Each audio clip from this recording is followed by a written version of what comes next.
back. It is your favorite podcaster in the entire world, Dorothy, Death in Cambodia, Life in America, and we are here with another amazing guest. His name is Eric Tang. He is a associate professor in the African and African Diaspora Studies Department, director of the Center of Asian American Studies. He is a former community organizer and has also published several articles on race, urban social movements, including award-winning writing on post-Katrina New Orleans. His first book, titled Unsettled: Cambodian Refugees in the New York Hyperghetto, is an account of refugee life in some of New York City's most impoverished and socially marginalized neighborhoods.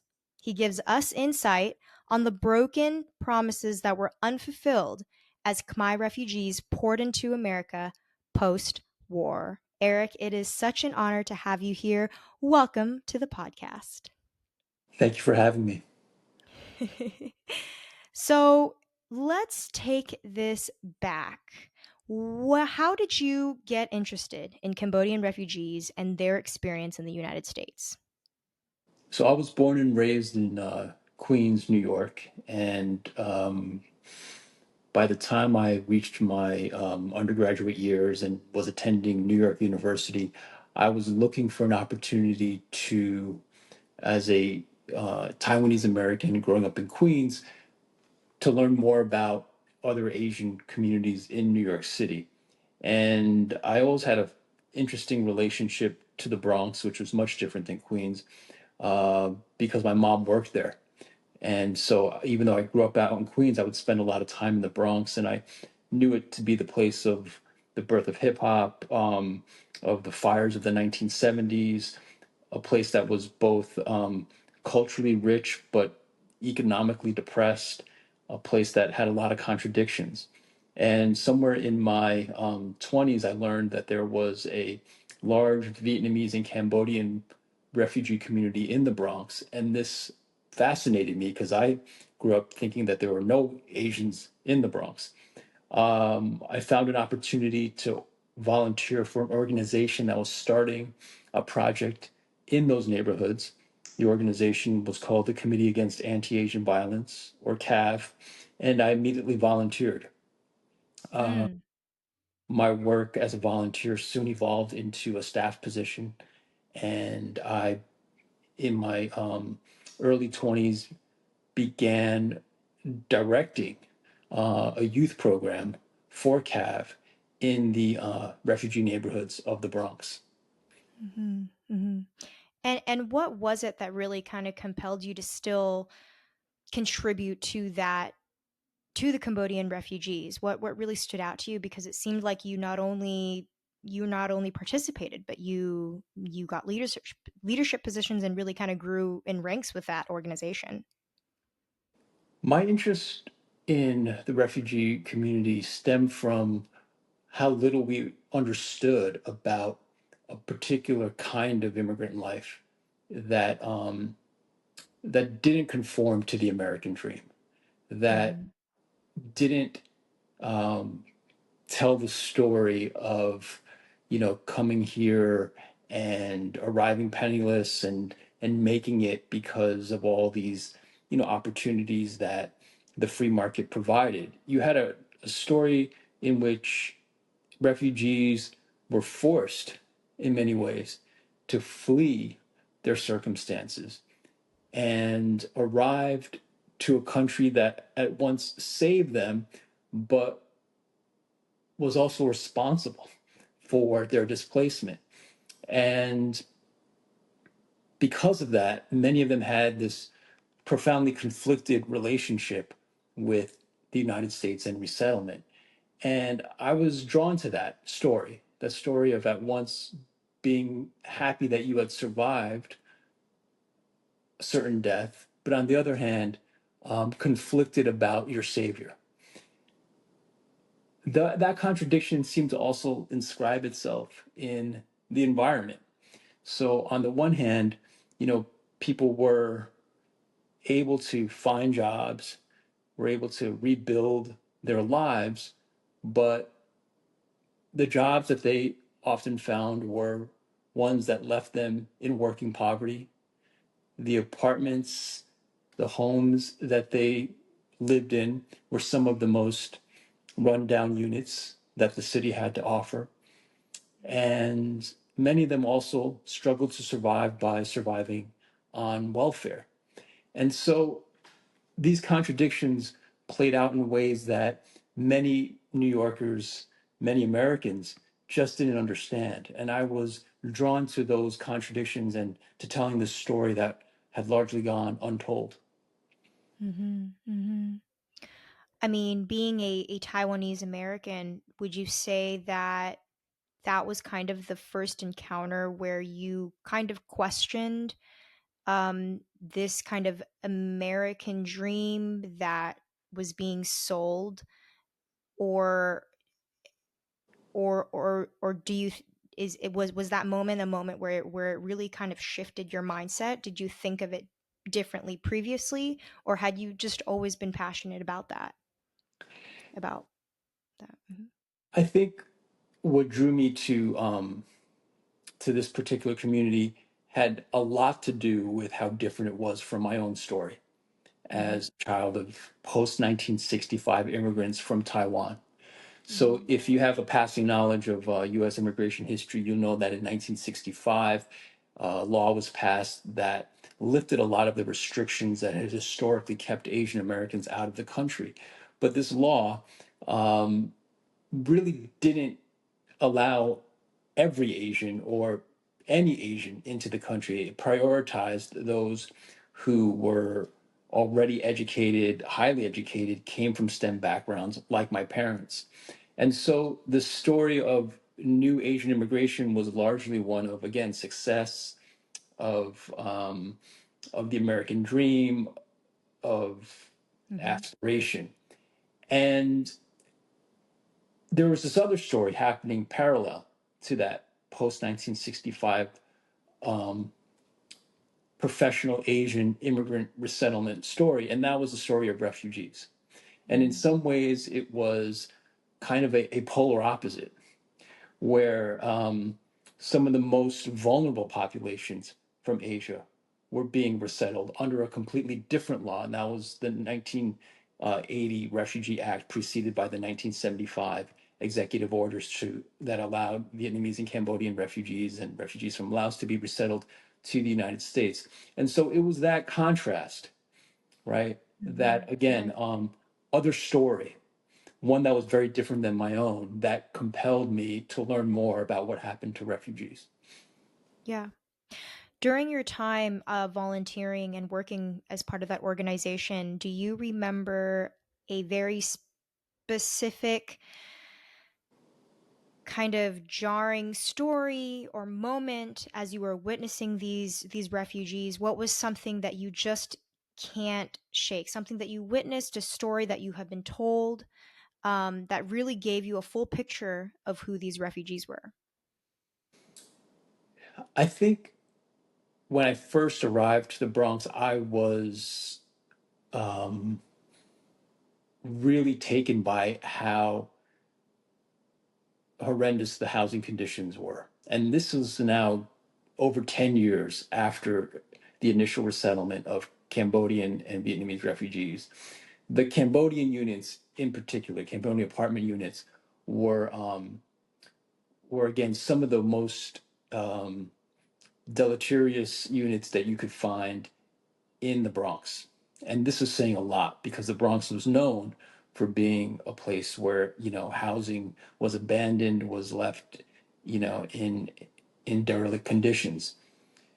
I found it hard to believe that resettlement agencies that were responsible for providing, you know, not just a comfortable and compassionate resettlement, but a humane resettlement, would not vet these properties, and that so many families with small children were living in units that had broken windows during the middle of winter, that didn't have heat or hot water for long stretches of the winter, where the locks were broken on doors, right? Where the plumbing wasn't working, or where it leaked from one unit to the next. These were things that really stood with me.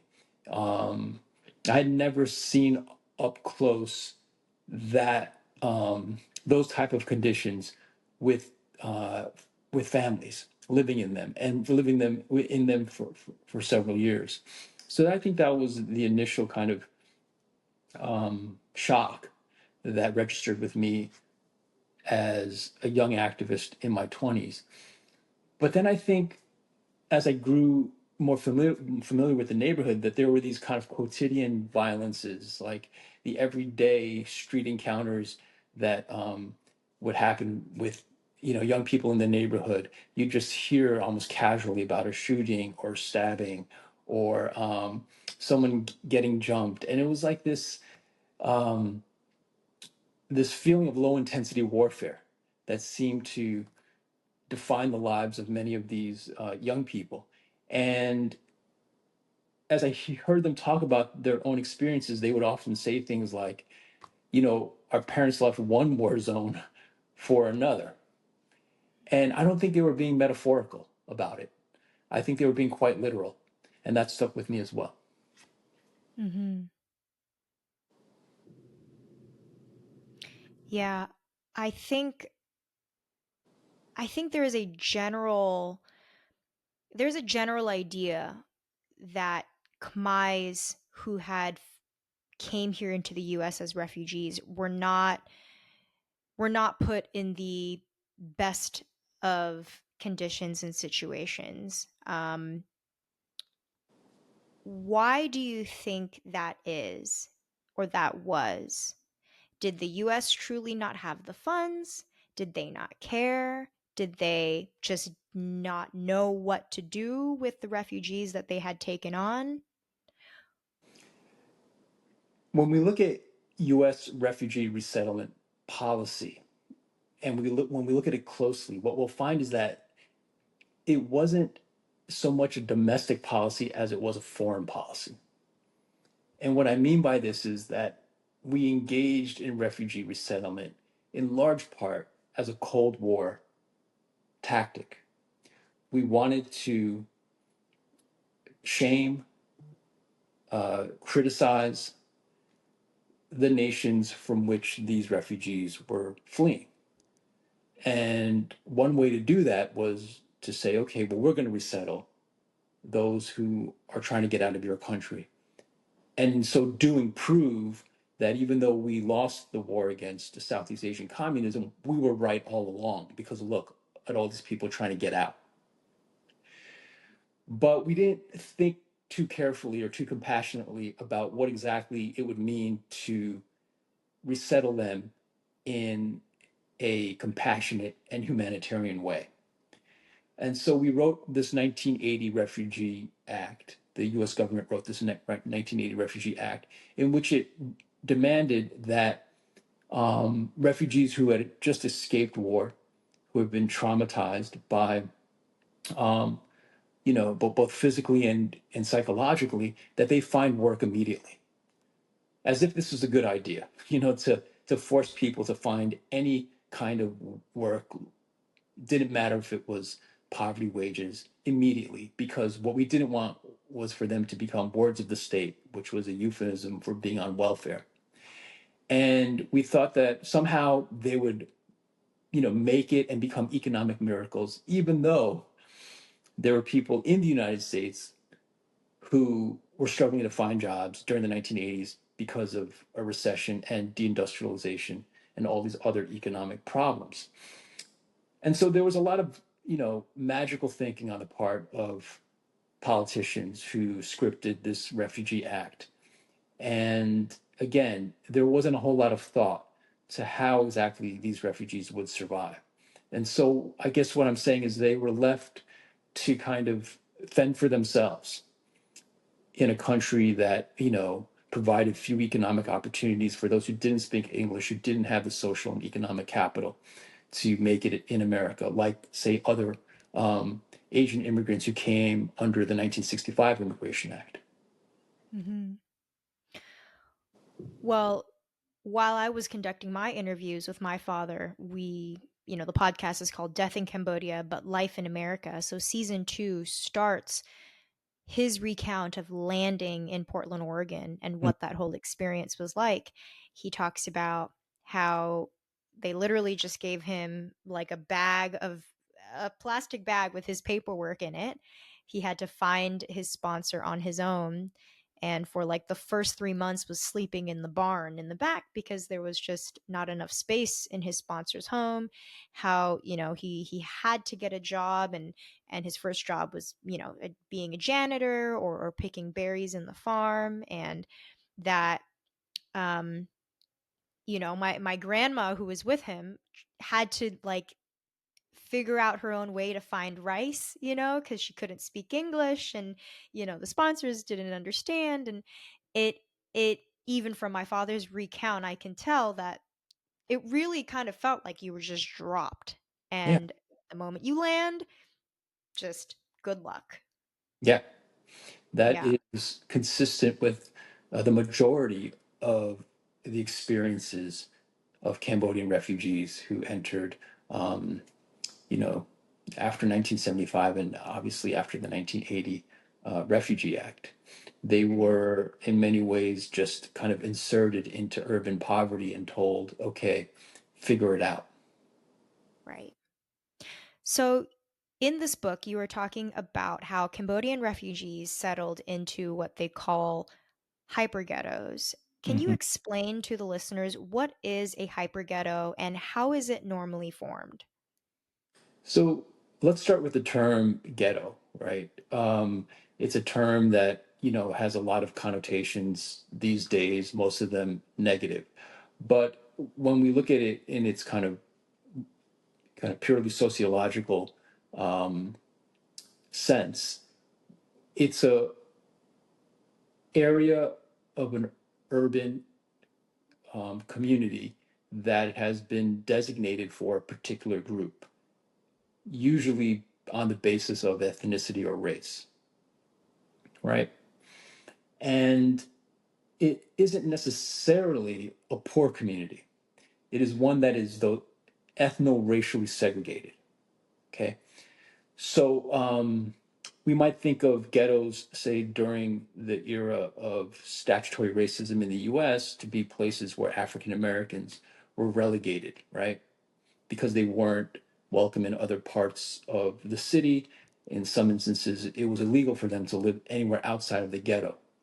And within that ghetto, that ethno-racial ghetto, you had different classes of African Americans. They weren't just the poor or the working class. You had people who had some advanced education, you had professionals, you had teachers. They all were kind of compelled to live in this ethno-racial ghetto, right? All of that changes during the 1960s with the passage of the Civil Rights Act, where there's more integration. You see those who, with more social, economic, and educational capital, are able to leave the ghetto and they become part of the middle class and other parts of um, the social economy. But what happens is these areas where there used to be ghettos, they become concentrations of high poverty because those who can't leave, right, are stuck behind. And at the same time, you see a transformation in our economy where a lot of manufacturing is leaving the city, going to other countries. And so many of those who live in these older ghettos don't have employment like they used to. And so they become sites of intense unemployed poverty. And where there's unemployed poverty, you see a rise in welfare participation, you see a rise in um, those who participate in the informal economy, including the drug trade. And so the ghetto becomes a site of deep unemployment, of the drug trade, of high crime from the late 1960s through the 1990s. And the term like that we colloquially use, ghetto, right, really kind of takes shape during that time. So to kind of periodize or mark that moment in which these ghettos become sites of concentrated urban poverty, of unemployment, we call those hyperghettos, right? This period after the late 1960s. Now, what we know about hyperghettos is that they are not going to be the sites of large immigrant influxes. In other words, people who are coming into the country after the 1960s from other countries are not settling into these hyperghettos. They're trying to avoid them as much as they possibly can because they're the most depressed areas of the city. Well, the lone new immigrant event to hyperghettos during the 1980s and beyond was refugee resettlement from Southeast Asia, particularly Cambodians, Laotians, and some Vietnamese. And so, what I'm writing about in this book is this almost exceptional circumstance where the lone immigrant event to hyperghettos is Southeast Asian resettlement, Southeast Asian refugee resettlement. Mhm. Mhm. Is that the case for people who had come to America at the time without a sponsor? Because my father had a sponsor, and I'm learning about the different ways to come here as well, or people came here. But did if you were put in a hyper ghetto, did you have a sponsor, or is that different from my father's experience? You could have had a sponsor and also wound up in the hyperghetto. Okay. So sponsors are, private groups. Sometimes they're Right. individuals who, work with churches and agree to sponsor a refugee, right? But they're essentially the private partner to the government's program of resettlement, right? They're the ones who agree to provide some charitable support to refugees that are allowed in by the federal government. Now, many of them um, are sponsoring refugees from outside of the urban center. So, in your father's case, for instance, he was resettled to what sounds like a more rural part of the Pacific Northwest, right? Correct. But what happens is when the refugees get there, they find that there are few economic opportunities for them in these non-urban areas. Some of them are able to find work that matches their skill set, like farming, right? But for the most part, what they realize is that they can't really find steady work unless they move to the city where they can get so-called low-skilled jobs, right? Hmm. Or jobs that don't require a lot of vocational training. And what they also find is that there are other co-ethnics, there are other Cambodians who live in the cities as well, right? Because they're going to places where, for instance, they might have some integration into the Chinese ethnic economy, the Chinatowns, right? Especially if they're Khmer and they speak some Chinese, or if they're Khmer Krom, they are ethnic Chinese. And so there's this draw to the city among those who are sponsored and resettled even outside of the city. And we call that Hmm. secondary migration. So these are folks who are not necessarily inserted into urban poverty by refugee resettlement agencies, but choose to go into the cities because they realize longer term they've got a better opportunity at employment. But once they get there, they realize the trade off is they're going to have to live in neighborhoods that are economically depressed, right? Neighborhoods that other ethnic groups had abandoned after the 1960s. And so you see higher concentrations of Cambodian refugees in particular in these post-industrial areas. And many of them, again, come from other parts of the country as secondary migrants. Hmm. So how how long, I don't know if we have these numbers, but how long do the refugees end up staying in the hyper ghettos if they can't get out? What does that kind of process look like, or is it more so just kind of luck and extra determination to kind of get out? So that's a great question, and there's no singular answer for it. But I think what I would say as a general response is that if you are um, in the socioeconomic condition of the hyperghetto, then there is no you know way out of it as an Asian refugee, a Southeast Asian refugee that is distinct from, say, Latinos and African Americans who are also in that condition. And I say this because we often think of, you know, Asian American immigrant trajectories to be distinct from Black and Latino ones, right? Asian Americans somehow figure out how to become entrepreneurs and make it out, while their Black and Latino counterparts get stuck behind.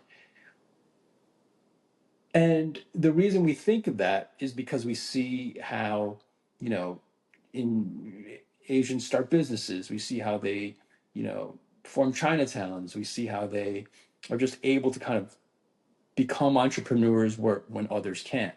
Well, that has a lot to do with being capitalized, meaning that they are part of ethnic economies where, a group of the immigrants who come over bring with them ethnic capital and they start businesses that then flower into Chinatowns, Koreatowns, so on and so forth.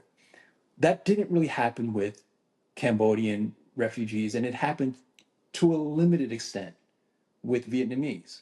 Well, why? Because as refugees, they didn't have that capitalized class that came over primarily for economic opportunity. These were refugees who left because they were fleeing a war. And so you don't have that initial class to then seed an ethnic economy.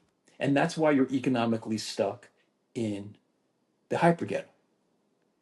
And your chances of getting out are similar there, therefore, to your Black and Latino, peers. There is some debate, though, about whether or not, let's say, like the donut shop industry that many Cambodian Americans got involved in, and I know you're intimately familiar with that story, counts as an ethnic economy. I would argue that it doesn't. I would argue that it provided one niche for some Cambodian families to then kind of create an ethnic labor network, but it really didn't kind of match the type of capitalization and resources that other immigrant groups had to seed, for instance, Chinatowns, Koreatowns, and Little Saigons, right? And so I Yeah. would say that the Cambodian refugee economic trajectory isn't the same as it is for other Asian immigrant groups. No, and I think that's such a great point that you brought up because being Cambodian American, I think within our second generation Cambodians, the conversation has always been around one of the topics anyway.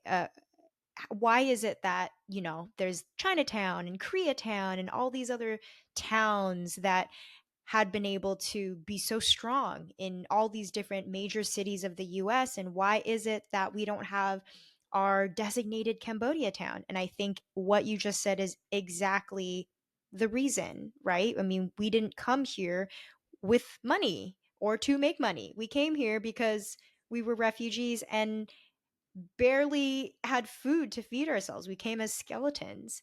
So that's a really, really great point to bring up. And I think that that gives more context as to the reason why we we don't have what maybe some of the other Asian communities have. Yeah, it's a very different story Right. based on very different historical circumstances. Right. So this kind of this kind of lack of lack of support, this tainted version of the American dream that the refugees had experienced Was that something you had slowly witnessed as you were doing your research for this book in the eyes of the Cambodian refugees? Did you see them kind of digest the truth of what was really happening here? What I observed in my encounters and my relationships with Cambodian refugees, especially those who recall the Khmer Rouge, who had direct experiences as young adults with the Khmer Rouge and then, fleeing the country after the Vietnamese invasion of Cambodia and then dealing with the Thai military, is that although they were happy to be alive, they didn't necessarily feel that they had been saved. And this to me was an important distinction because so much of the narrative around refugee resettlement is a narrative of rescue, is a narrative of humanitarian rescue by the United States. And from there, this idea that the refugees are unambiguously grateful to their saviors. I never saw that to be in clear evidence when I spoke with and encountered Cambodian refugees. And I'm talking about folks who are not necessarily political and had like a critique of US imperialism or a strong position on what the United States had done in Vietnam.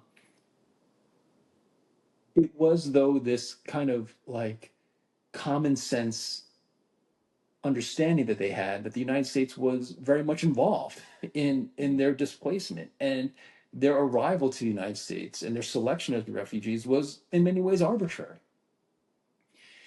And so I came to understand that more clearly over my years working with the community, that this notion of gratitude and having been saved just wasn't in evidence. And that narrative was more everyone else's story about refugee resettlement and not the story that the refugees wanted to tell themselves.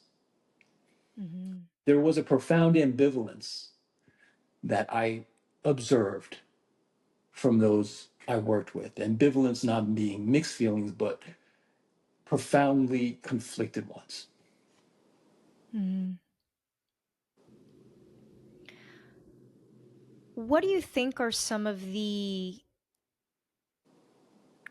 what do you think some of the impacts of being a refugee from Cambodia, from the Khmer Rouge, coming to a country where you don't know the language, and then being dropped into these kind of unlivable hyperghettos? What does something like that do to a society of people?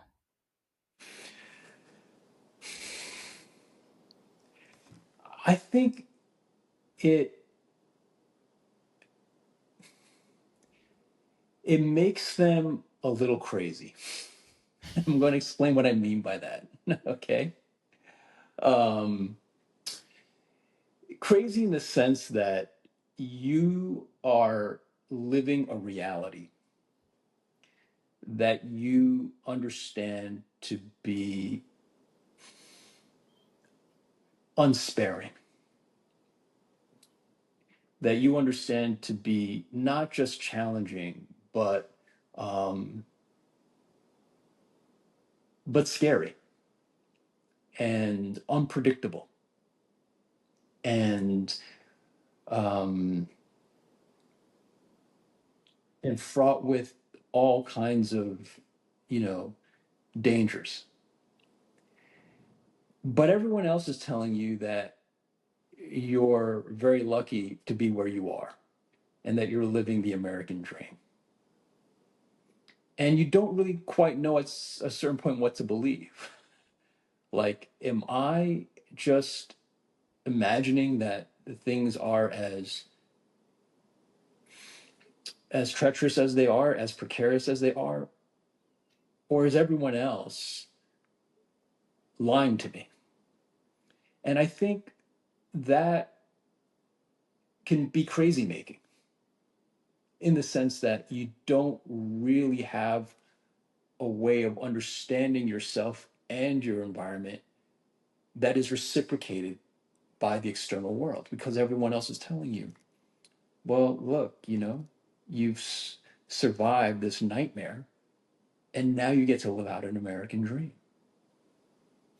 And, perhaps I'm being a little hyperbolic when I say it's crazy making, but I kind of want to invite listeners to think about that. Like, what if every day how you experience your life wasn't how everyone else was narrating it? Because you don't have to, you know, go very far to find some narration about refugee resettlement to the United States that is overwhelmingly glowing, right? That is all about making it and the dream and survival.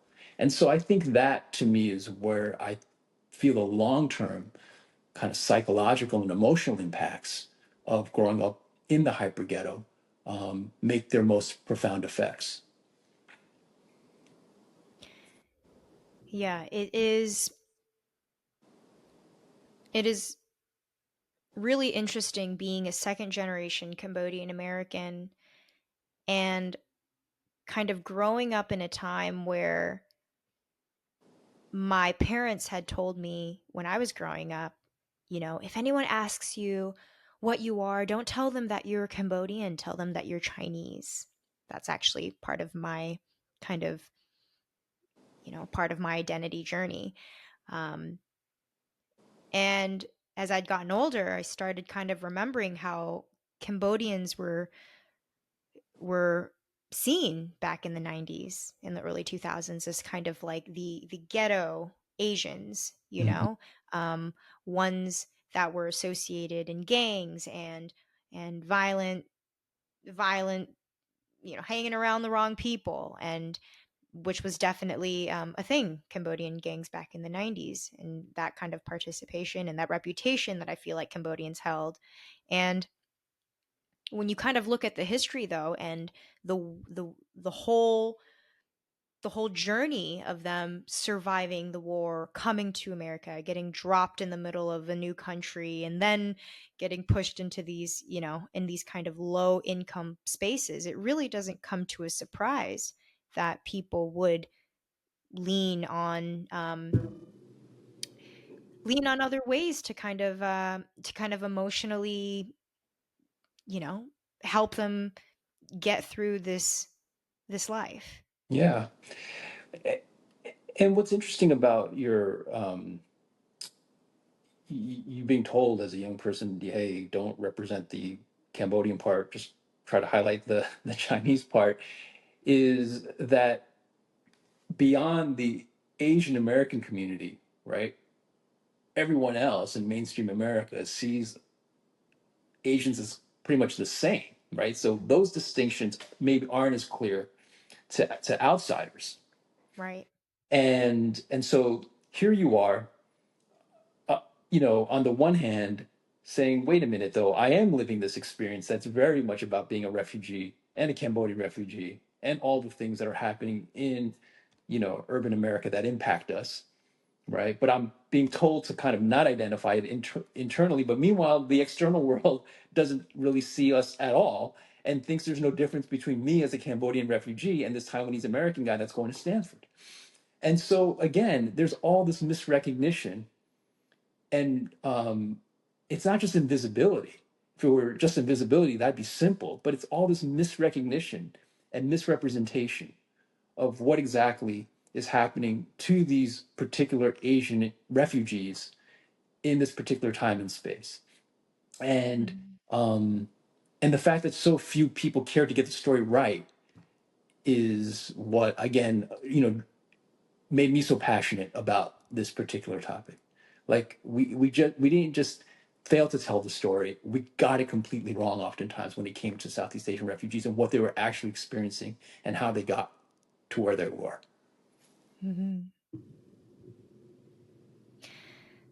So you were so passionate that you decided to write a book. This book, Unsettled, how long did it take you to write it, and what was your process?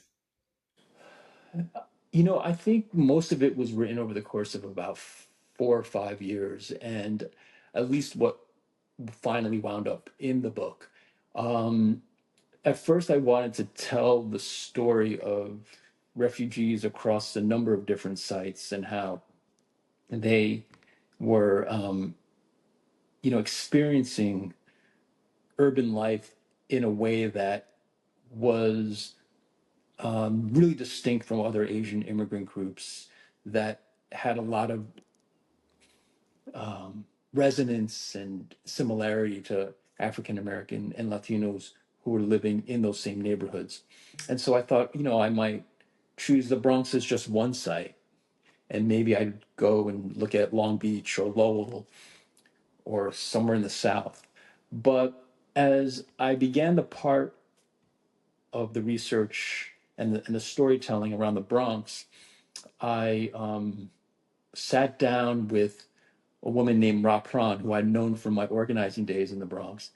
And, she was just so captivating in terms of being able to kind of tell me about how her refugee exodus was continued in the Bronx. And she drew these connections in such profound ways that I realized over time that I could tell a story, the broader story I wanted to tell, through this one woman's life between roughly 1975 and 2010.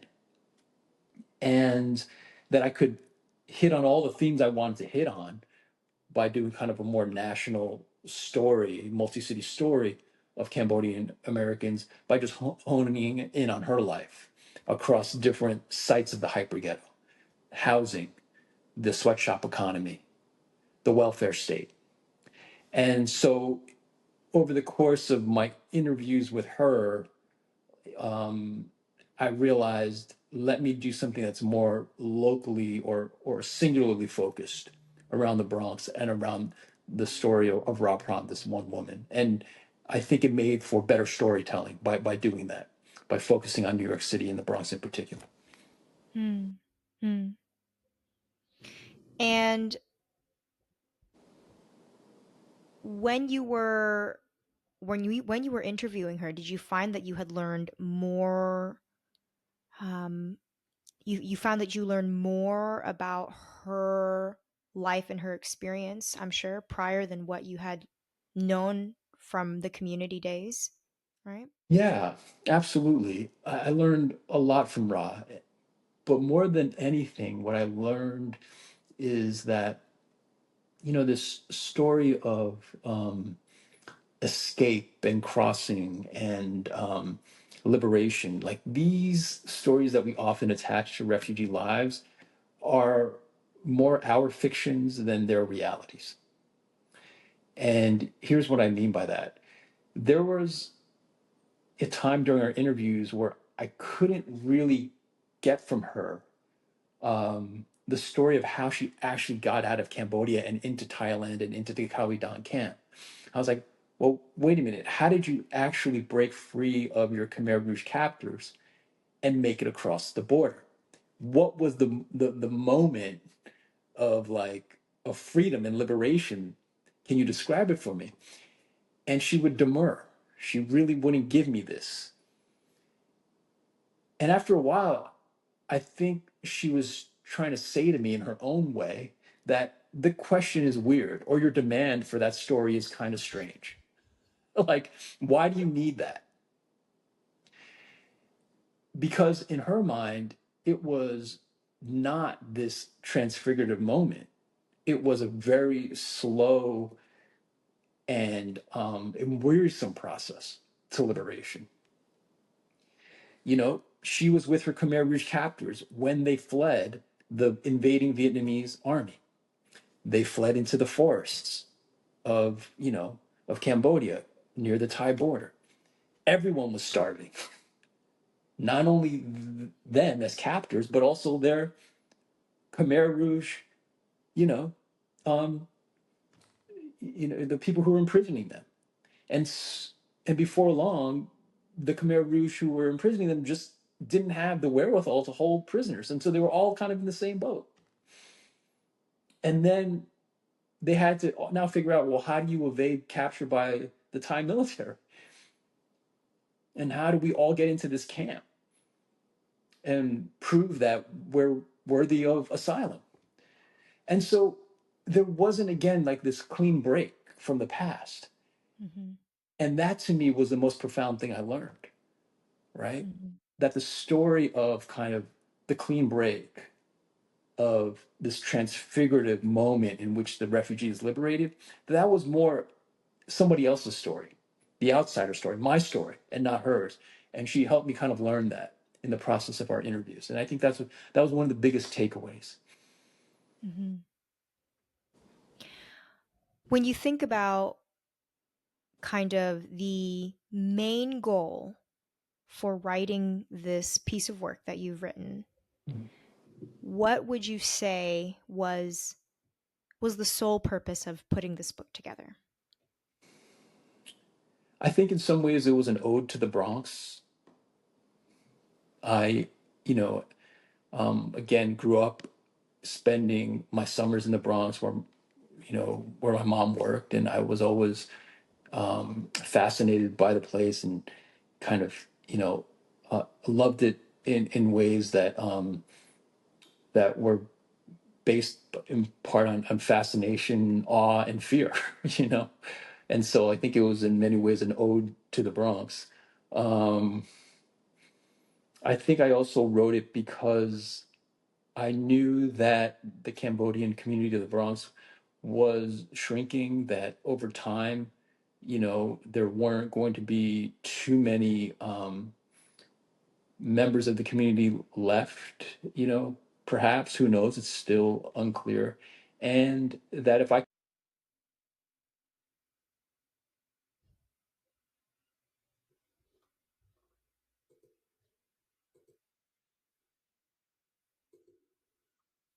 could just a small record of what happened to the lives of some of these family members who were resettled to this area between the mid 80s um, and the 2010s, that would be a worthwhile thing to do. And so it was, just making a statement where one hadn't been made before. Amazing. Well, I am so appreciative of this kind of work being out there, because I think there is just not enough out there that tells the true story of the refugee experience. And you are exactly right. There are so many people out there who still are thinking, yes, this American dream, yes, we are the saviors. That's almost kind of what America is generally known for, being the saviors of the world. But there is this other side that I feel like is really kind of left untold. Um, Even now, as second generation, we are still dealing with the intergenerational trauma of of our parents who had survived a war and was dropped in the middle of a country and just tried to make ends meet, without much support. And people don't shed enough light on how hard that can be for humans. And so, thank you, Eric, so much for this piece of work. For anybody who wants to find this book and to learn a little bit more about your work, where can they go and find you? You can visit unsettledcity.com. And you could also find me because I'm a professor at the University of Texas at Austin, where I direct the Center for Asian American Studies. Yeah, so I'm here in Austin teaching, writing, doing my thing. Well, thank you so much, Eric, for your time. I know that our listeners, who are generally mostly second generation, will find so much value out of what you've shared with us today. Thank you for having me. Thank you.